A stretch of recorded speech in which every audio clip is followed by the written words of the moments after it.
Hello friends, मैं विष्णु कुमार गुप्ता आप सभी का विष्णु लर्निंग पोर्टल पर स्वागत करता हूं। यह है हमारा वीडियो नंबर 19। ठीक है ना। 1 से 16 तक के वीडियो में चैप्टर 1 पढ़ाया गया था और अब ये चैप्टर 2 का थर्ड वीडियो है। ठीक है, वीडियो नंबर 17, 18 एंड अब ये 19। ठीक है, तो इसमें हम एक्सरसाइज 2.1 स्टार्ट कर चुके थे जिसके 8 क्वेश्चंस अपने खत्म हो चुके हैं।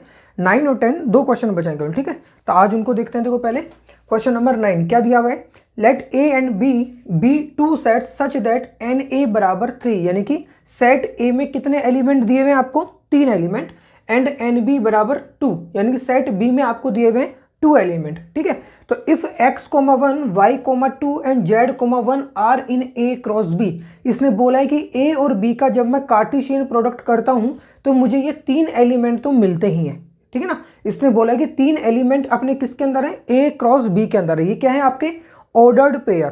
ठीक है ना, ये है आपके ऑर्डर्ड पेयर जो इसने किसने बोला है, ए क्रॉस बी के अंदर ये है। ठीक है, तो इसने बोला कि फाइंड ए एंड बी, हमको ए और बी दोनों सेट को निकालना है। Where x y and z are distinct elements, और एक्स वाई जेड के लिए इसने क्या बोला है कि ये तीनों के तीनों अलग अलग एलिमेंट है। ठीक है, तो देखो क्या क्या हमको दिया हुआ है, पहले हम वो लिख लेते हैं क्या क्या दिया हुआ है। इट इज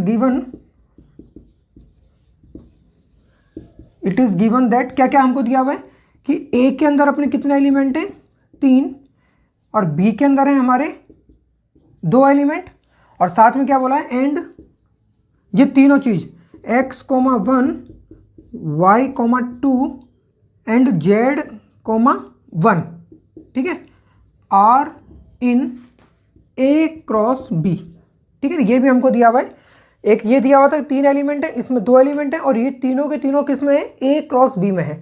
अब मुझे बताओ ए और बी का जब मैं कार्टेशियन प्रोडक्ट करता हूं तो जो मुझे इसके ऑर्डर्ड पेयर्स मिलते हैं वो किस टाइप के होते हैं कि उनमें जितने भी अपने ऑर्डर्ड पेयर, मतलब ये जैसे ये एक ऑर्डर्ड पेयर है, इसके अंदर जो आपका फर्स्ट एलिमेंट होगा वो किसका होगा, ए का होगा, जो सेकंड एलिमेंट होगा वो किसका होगा, बी का होगा।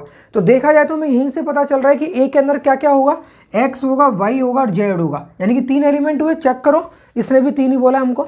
और बी के अंदर क्या होगा, 1 होगा, 2 होगा और 1 होगा, तो ये 1 तो रिपीट ही हो रहा है, यानी 1 और 2 ये 2 एलिमेंट होंगे।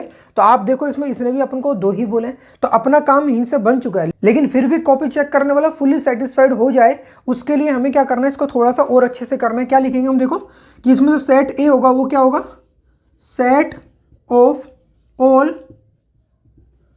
First elements in ordered pairs of A cross B। A क्या होगा, set of all first elements of ordered pairs of A cross B. जो आपके ए क्रॉस बी के ऑर्डर्ड पेयर्स हैं उसके अंदर जितने भी फर्स्ट एलिमेंट है यानी कि ये वाले, इन सबका सेट क्या होगा, सेट ए। और बी क्या होगा, set of all second elements in ordered pairs of A cross B. ठीक है ना, जितने भी सेकंड एलिमेंट है उनका जो सेट होगा वो क्या होगा, आपका बी होगा, यानी कि 1, 2 और 1, यानी कि 1 2 1 में 1 तो रिपीट ही हो रहा है तो 1 और 2 ही होगा। तो क्या होगा, इसलिए आपका ए तो क्या हो जाएगा, देखो x, y, z and set B बराबर क्या हो जाएगा आपका 1, 2। ठीक है ना, जितने भी फर्स्ट एलिमेंट थे उनका सेट मिलके क्या बन गया ए, और जितने भी सेकंड एलिमेंट थे उनका सेट मिलके क्या बन गया बी। हमने देखा यहाँ पे 3 आ गए, यहाँ पे 2 आ गए, उसने बोला भी ये था कि ए में 3 होंगे, बी में 2 होंगे, तो ये आपका ए और बी होगा। इसने यही बोला था फाइंड ए एंड बी, और वो हमने यहाँ पे निकाल दिया। Last question of exercise 2.1, question number 10। The Cartesian product A cross ए, यानी कि सेट ए को वापिस से सेट ए से ही इन्होंने कार्टेशियन प्रोडक्ट किया। ठीक है ना, ए और बी 2 अलग अलग सेट नहीं है, दोनों के दोनों सेम सेट है। ठीक है, A has 9 elements along which are found -1,0 and 0,1, यानी कि जब मैं इसको करूंगा तो इसमें टोटल 9 एलिमेंट्स बन रहे हैं और 9 में से कोई 2 उसने आपको दिए हुए हैं, -1,0 और 0,1। तो find the set A and remaining elements of A cross ए। तो क्या बोला इसने, एक तो आपको सेट ए बताना है कि क्या होगा, और रिमेनिंग एलिमेंट्स यानी कि जो 9 एलिमेंट बनेंगे 9 में से 2 तो उसने आपको दे दिए, बाकी के 7 आपको बताने। तो देखो पहली चीज तो ये चीज, जैसे अपने लास्ट क्वेश्चन किया था उसमें क्या था, ए से बी में एक सेट बन रहा था, इसमें क्या बन रहा है, ए से ए में बन रहा है, यानी कि इसका हर एलिमेंट, चाहे वो फर्स्ट एलिमेंट हो या सेकंड एलिमेंट हो, ये जो ऑर्डर्ड पेयर है इसका फर्स्ट एलिमेंट हो या सेकंड एलिमेंट हो, दोनों कहां से आए, ए क्रॉस ए, पहले वाला भी ए से आया और दूसरे वाला भी ए से आया। तो देखा जाए तो क्या होगा, देखो -1 0 और ये 0 तो फिर रिपीट हो रहा है, ये 1, तो 3 अलग अलग एलिमेंट मुझे मिल रहा है, -1 0 और 1, ये तीनों के तीनों किस में है, ए में। अब मुझे बताओ ए में अगर 3 एलिमेंट होंगे तो ए क्रॉस ए में कितने होंगे, 3 × 3 9, और वही उसने हमको दिए हुए कि 9 एलिमेंट्स है। इसका मतलब हमें ए पता चल गया, वो क्या है, ए आपका -1, 0, 1। ठीक है, सॉल्व करते हैं। देखो इसको क्या दिया हुआ है इसने हमको कि नंबर ऑफ ए क्रॉस ए बराबर कितना दिया हुआ है इसने हमको, 9 दिया हुआ है। अब हम जानते हैं कि एन ए क्रॉस ए बराबर कैसे निकलता है, ए में एलिमेंट मल्टीप्लाइड बाई, यहाँ तो ए ही है, अगर यहाँ पे बी होता है, ए क्रॉस बी में एलिमेंट निकालने हो तो क्या करते हैं अपन, ए के एलिमेंट गुणा बी के एलिमेंट, लेकिन यहाँ पे दोनों जगह ए है तो दोनों जगह में ए लिखूंगा। ये कितना दिया हुआ है आपको, 9 दिया हुआ है, और ये हो गया n A cross n A, यानी कि एक तरीके से देखा जाए तो दो नंबर सेम है, दोनों का मल्टीप्लाई करने पे 9 मिल रहा है। इसका मतलब इसकी वैल्यू कितनी होगी, एन ए की वैल्यू, एन ए की वैल्यू कितनी होगी 3, क्योंकि 3 × 3 करूंगा तो क्या मिलेगा मुझे, 9, 3 का स्क्वायर यानी 9, तो एन ए बराबर कितना हो गया 3। तो पहली बात तो मुझे क्या पता चलेगी, ए में कितने एलिमेंट्स आने वाले हैं, 3 आने वाले हैं। ठीक है, अब कौन कौन से होंगे यहाँ पे लिख सकते हैं अपन कि चूंकि -1, 0 and 0, 1 are in A cross A, -1, 0 और 0, 1 किसके अंदर है, ए क्रॉस ए के अंदर है।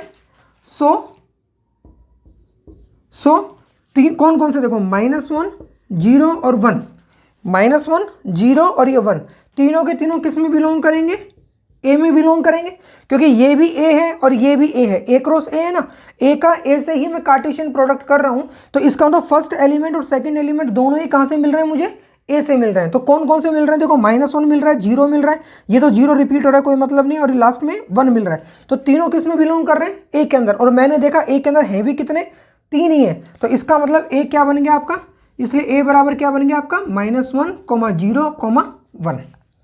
ठीक है, और अपन को क्या करना है, रिमेनिंग एलिमेंट्स और निकालना है ए क्रॉस ए के। तो रिमेनिंग एलिमेंट्स क्या होंगे, देखो इसमें लिख देना, remaining elements of A cross A R क्या क्या होंगे, देखो -1, 0 और 1, मैं यहां लिखता हूं -1, 0 और 1, इसको कार्टेशियन प्रोडक्ट करना है वापस से इसी नंबर से।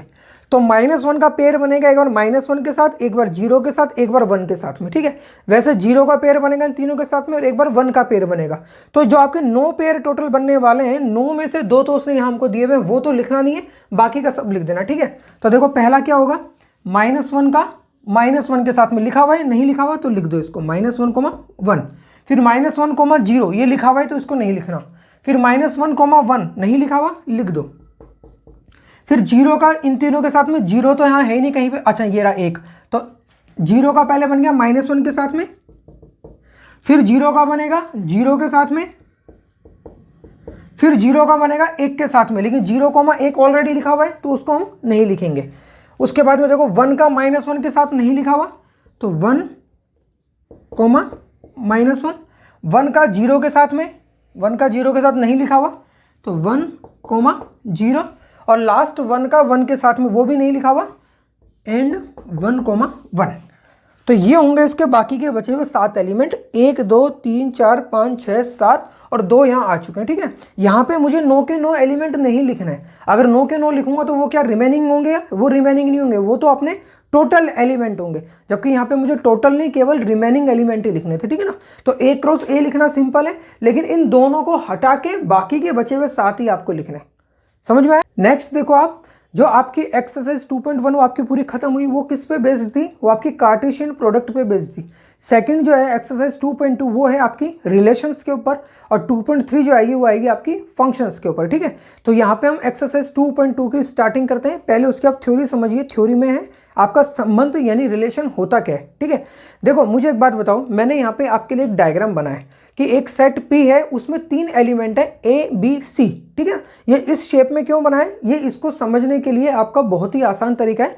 और जो ये तरीका होता है, इस तरीका ओवल शेप में दोनों सेट को बना के उसके अंदर हम एलिमेंट लिख देते हैं, इस तरीके को क्या बोलते हैं, ये आपका है एरो डायग्राम, ठीक है ना।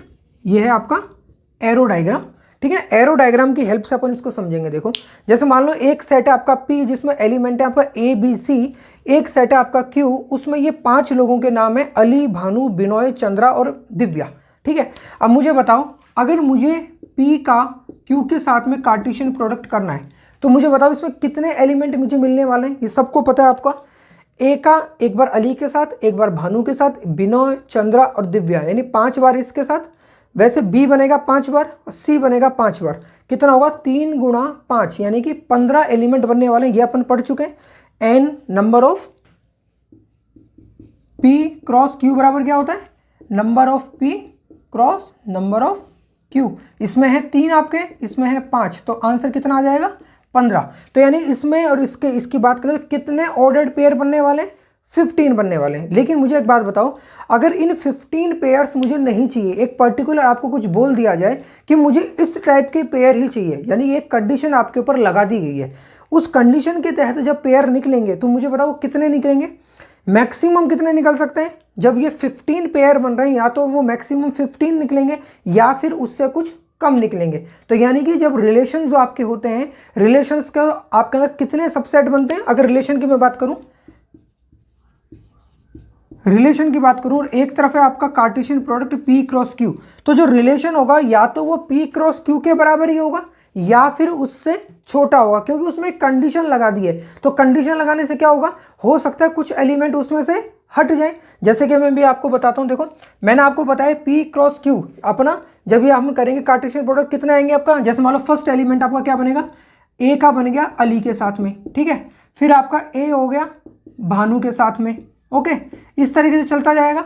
फिर A बिनोय के साथ A चंद्रा, A दिव्या, फिर B Ali, B Bhanu, B Binoy, B Chandra, B Divya, फिर C Ali, C Bhanu, C Binoy, C Chandra और C दिव्या, यानी लास्ट एलिमेंट क्या हो जाएगा आपका C का दिव्या के साथ में। तो इस तरीके से टोटल कितने एलिमेंट बनेंगे, ये 15 एलिमेंट, ठीक है।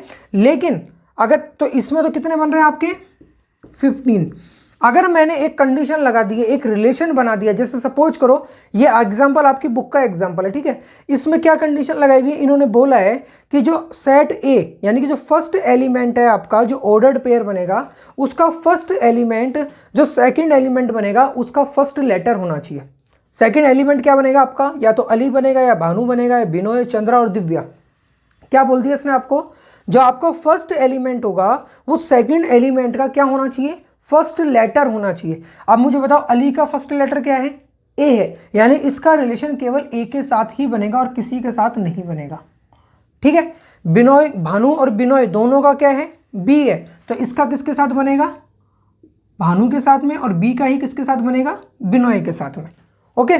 फिर चंद्रा यानी कि इसका किसके साथ बनेगा, सी के साथ में, तो सी का रिलेशन चंद्रा के साथ, बी का रिलेशन भानु और बिनोय के साथ, और ए का रिलेशन अली के साथ में। दिव्या के साथ किसी का भी नहीं बनेगा, क्यों, क्योंकि डी यहाँ पे है ही नहीं। अगर डी होता तो डी का दिव्या के साथ में रिलेशन बन जाता। तो मुझे बताओ, जो आपके पहले 15 टोटल बन रहे थे ऑर्डर्ड पेयर, इस बार मैं अगर इस रिलेशन के तहत लिखूंगा तो कितने बनेंगे, केवल और केवल 4 बनेंगे। कौन कौन से, Ali, A comma Ali, B comma Bhanu, B comma Binoy और सी कोमा चंद्रा। यानी कि अगर मैंने इसमें एक कंडीशन लगा दी है, क्या कंडीशन बोल रहा हूं लिख देता हूं, देखो मैं, जैसे मान लो एक कंडीशन लगा दी कि इफ फर्स्ट एलिमेंट इन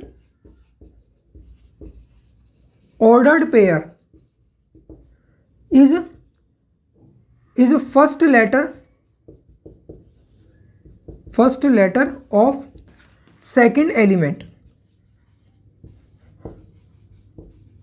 अब सेकंड एलिमेंट क्या है, नाम है, उसका फर्स्ट लेटर यानी कि A B B C D, ये क्या होना चाहिए, फर्स्ट एलिमेंट होना चाहिए, यानी कि ये वाला, ठीक है ना। तो ये कंडीशन लगाई। अब इस कंडीशन से केवल कितने बनेंगे रिलेशन, मैंने आपको बताए 4, ठीक है। अब मुझे बताओ मैक्सिमम कितने बन सकते थे, 15, बने कितने 4, और ये जो 4 बनेंगे ये P क्रॉस Q में तो होंगे ही होंगे।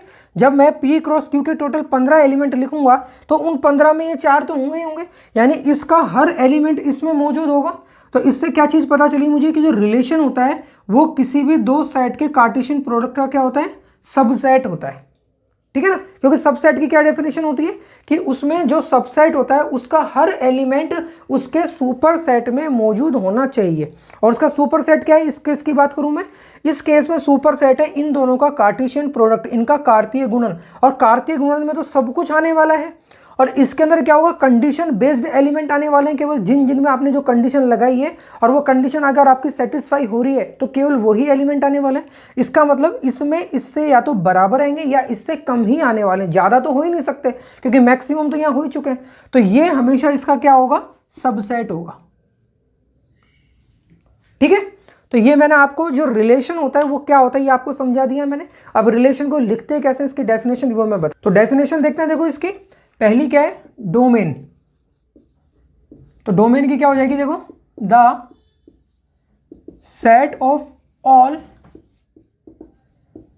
फर्स्ट एलिमेंट्स, किसके फर्स्ट एलिमेंट्स, जितने भी ऑर्डर्ड पेयर बनने वाले हैं रिलेशन में उनके, है ना, first elements of the ordered pairs of relation R. और रिलेशन आर कहां से बना है, from set A to set B is called, क्या क्या होगा ये, domain, is called domain of the relation R. अब देखो इस क्वेश्चन की बात करूं मैं तो इसके अंदर डोमेन क्या हो जाएगा आपका, ए कॉमा बी कॉमा सी, ये आपका डोमेन हो जाएगा अगर इस क्वेश्चन की बात करूं तो मैं। ठीक है, ये हो गया। उसके बाद नेक्स्ट है आपका रेंज। ये की डेफिनेशन होने वाली, केवल फर्स्ट की जगह क्या हो जाएगा आपका, सेकंड एलिमेंट। ठीक है, तो क्या हो जाएगा, the set of all second elements of the ordered pairs of relation R, relation R कहां से, from set A to set B is called range. ठीक है ना, पहले वाला डोमेन था और ये हो जाएगा range of the relation R. ठीक है ना, तो इस रिलेशन आर में जितने भी आपके ऑर्डर्ड पेयर हैं उसका जो सेकंड एलिमेंट है उनका अगर मैं सेट बनाऊंगा तो वो क्या होगा, इसका रेंज होगी। तो इस क्वेश्चन की बात करूं तो देखो रेंज क्या हो जाएगी आपकी, Ali comma Bhanu comma Binoy comma Chandra. ठीक है, समझ में आया। और लास्ट है आपका आपका डोमेन हो गया, रेंज हो गया, और ये पूरा का पूरा जो सेट बी होता है, यानी इस क्वेश्चन में क्यू है और यहाँ पे मैं ए से बी में सेट बना रहा हूँ, इसलिए क्या होगा, रिलेशन जो ए से बी में बना रहा हूँ तो यहाँ पे सेट बी होगा। जो पूरा का पूरा सेट बी होता है उसको क्या बोलते हैं, इसका कोडोमेन। तो क्या होगा, देखो लास्ट लिखो, the whole set B is called the codomain of the relation R from set A to set B। ठीक है ना, एक रिलेशन R जो बना हुआ है सेट A से सेट B में, उसके अंदर जो पूरा का पूरा सेट B होता है उसको हम क्या बोलते हैं, कोडोमेन। ठीक है ना, अगर ये कहीं थोड़ा सा कंफ्यूजन हो रहा तो CODOM। ठीक है ना, कोडोमेन, केवल इस डोमेन के आगे आपने CO लगा दिया। अब मुझे एक चीज़ बताओ, ये पूरा का पूरा क्यू है, यानी कि इस क्वेश्चन की बात करूं तो ये पांचों नाम मिलके क्या बनाएंगे, कोडोमेन। लेकिन इन चार नामों से मिलके ही क्या बन गया, इसका रेंज बन गई। यानी कि जो रेंज बनेगी या तो वो पूरी की पूरी कोडोमेन के बराबर होगी या उससे क्या होगी, हमेशा छोटी होगी। तो इसका मतलब अगर मैं बोलूं कि जो रेंज होती है वो कोडोमेन की क्या होती है, सबसेट होती है, तो कुछ गलत होगा, बिल्कुल भी गलत नहीं होगा, क्योंकि आपके कोडोमेन के अंदर सारे के सारे एलिमेंट आएंगे, लेकिन रेंज के अंदर हो सकता है सारे आए या फिर हो सकता है उससे कम आए, यानी कि वो उसका सबसेट कहा जा सकता है। तो क्या लिखेंगे, जो रेंज होती है, range is always a subset of codomain.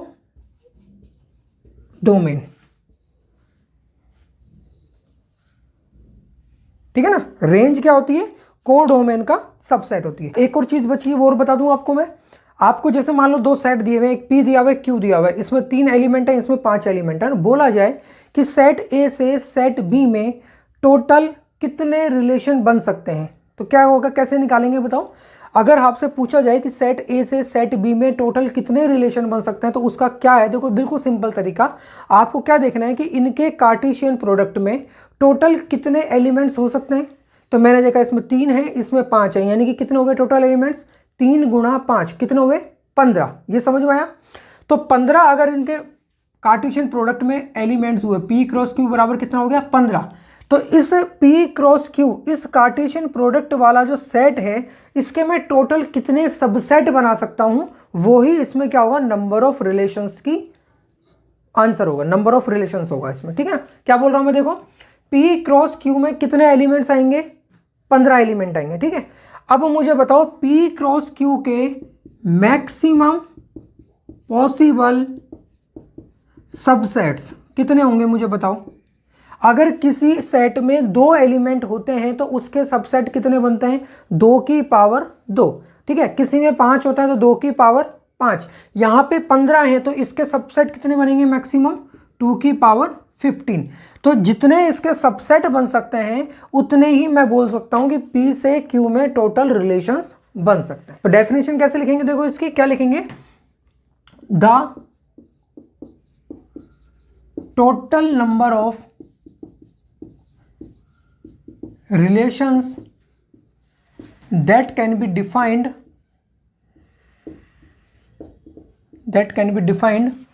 from a set A to B is the maximum possible subsets of A cross B. ठीक है, इसको समझा देता हूं वापस से आपको। ए से बी में अगर कोई रिलेशन बनाए जा रहे हैं और पूछा जाए कि कितने रिलेशन इसमें बन सकते हैं, तो क्या होगा, इन दोनों सेट का कार्टेशियन प्रोडक्ट करो और उसके कितने सबसेट मैक्सिमम बन सकते हैं, वो ही इसमें क्या होंगे, रिलेशंस का नंबर होगा। इसके लिए आपको मैं अब नीचे नंबर, ये आपको डेफिनेशन के फॉर्म में बता दिए। अब मैं नीचे इसमें आपको एक सेट ए और बी में एलिमेंट मान के फिर बता देता हूँ। पहले तो मैं आपको बता चुका हूँ 3 और 5 वाला, तो लेकिन एक जनरल फॉर्म में भी बता देता हूँ। तो क्या लिखा मैंने, मान लो इफ सेट ए में मान लो आपके ए एलिमेंट है, ओके, और सेट बी है, इसके अंदर आपके बी एलिमेंट है। तो मुझे बताओ आपका जो ए क्रॉस बी बनेगा, इसमें कितने एलिमेंट होने वाले हैं, इसमें ए है इसमें बी है, तो दोनों का मल्टीप्लाई होगा, यानी कि ए बी। ठीक है, देन अगर ये है तो देन एन ए बी बराबर ये हो जाएगा। So total relations that can be defined from set A to set B is, तो टोटल रिलेशंस कितने बन सकते हैं, देखो ए क्रॉस बी में कितने एलिमेंट है, ए बी, तो 2 की पावर ए बी, इसके कितने सबसेट बनेंगे, मैक्सिमम सबसेट कितने बनेंगे इसके, 2 की पावर ए बी, तो मैक्सिमम और वो ही क्या होंगे, रिलेशंस होंगे। तो that can be defined from set A to set B is 2 की पावर ए कॉमा बी। ठीक है ना, ये मैंने आपको एग्जांपल के थ्रू बता दिया। जैसे मान लो एक सेट है जिसमें 4 एलिमेंट हैं, दूसरे में मान लो 5 एलिमेंट है, तो 4 गुणा 5 20, तो उनके कार्टेशियन प्रोडक्ट में कितने एलिमेंट आएंगे, 20। तो ए से बी में आपके टोटल रिलेशंस कितने बनेंगे, 2 की पावर 20। समझ में आया। यहाँ पे अब आपका थ्योरी पोर्शन कंप्लीट खत्म होता है। ठीक है ना, इसमें केवल आपने क्या क्या पढ़ा है, देखो आपने रिलेशन क्या होता है ये समझा है, रेंज क्या होती है, डोमेन क्या होता है, कोडोमेन क्या होता है, और मैक्सिमम नंबर ऑफ रिलेशंस कितने बन सकते हैं ये आपने सीखा है। ठीक है ना, तो इन 4-5 चीज़ों को ध्यान में रखते हुए आपकी एक्सरसाइज 2.2 फिनिश हो जाएगी, जो हम नेक्स्ट वीडियो में करेंगे। ठीक है, अगर आप लोगों को वीडियो पसंद आ रहा हो, कंटेंट अच्छा लग रहा हो, तो वीडियो को लाइक, चैनल को सब्सक्राइब करें, मैक्सिमम फ्रेंड्स के बीच में इसको शेयर करें। ठीक है, ओके बाय, टेक केयर।